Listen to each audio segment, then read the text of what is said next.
Olá, meu nome é Daniele e eu vim apresentar o trabalho intitulado como Contagem de células viáveis no processo fermentativo de kefir em leite de coco em diferentes tratamentos do inóculo. O kefir ele é conhecido como uma simbiose de micro-organismos envoltos numa matriz polissacarídica. E esses micro-organismos, ao fermentar o leite, que é a sua matriz principal de fermentação, amplamente difundida, ele traz vários benefícios nutricionais e propriedades atribuídas ao processo fermentativo, entre elas propriedades antitumorais, propriedades probióticas, entre outras. Os estudos recentes eles vêm buscando matrizes alternativas. Entretanto, existe uma preocupação em relação aos impactos nas atividades biológicas desses micro-organismos, porque são vários aspectos que podem alterar a rota metabólica deles e a matriz fermentativa é uma das mais importantes a serem consideradas.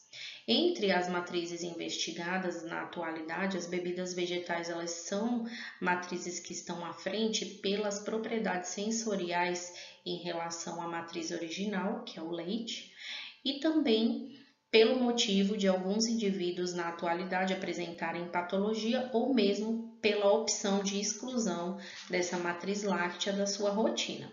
Então, avaliar essas condições que podem impactar no processo fermentativo e nas propriedades benéficas atribuídas ao kefir é de extrema relevância. Assim, o objetivo desse trabalho foi avaliar a carga microbiana do processo resultante do processo fermentativo do kefir em leite de coco com esses micro-organismos adaptados ou não a essa nova matriz. Para a obtenção do extrato de coco, o endosperma dele foi misturado à água destilada em 70 graus Celsius em uma proporção de 1:2. Após a homogeneização em processador doméstico, a pasta foi filtrada em gaze e o conteúdo recolhido foi armazenado em frasco âmbar para que fosse pasteurizado em banho-maria. Como é que aconteceu a adaptação do kefir? Os grãos eles foram colocados em contato com o substrato, nesse caso leite de coco, durante 7 dias com trocas diárias de 24 horas para que eles pudessem então se adaptar a essa nova matriz.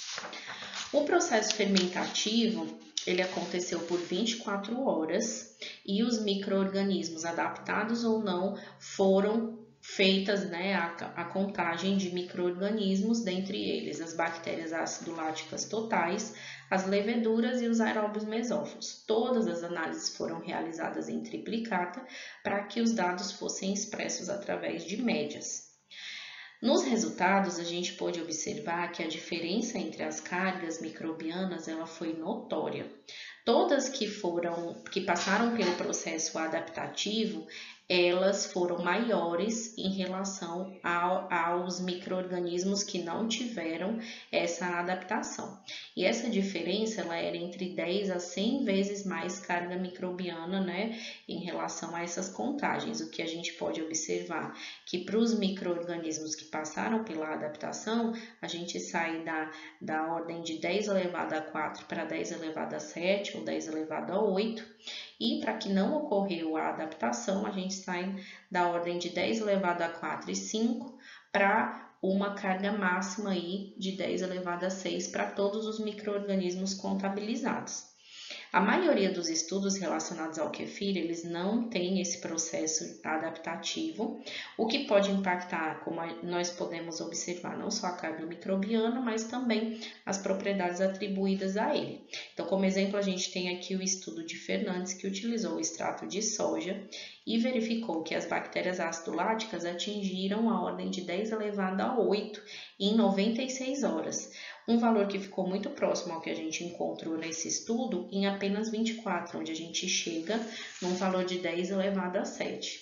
Então, como conclusão, a gente traz que o processo fermentativo é dependente de vários fatores e a adaptação dos micro-organismos ao meio se mostrou ser um deles.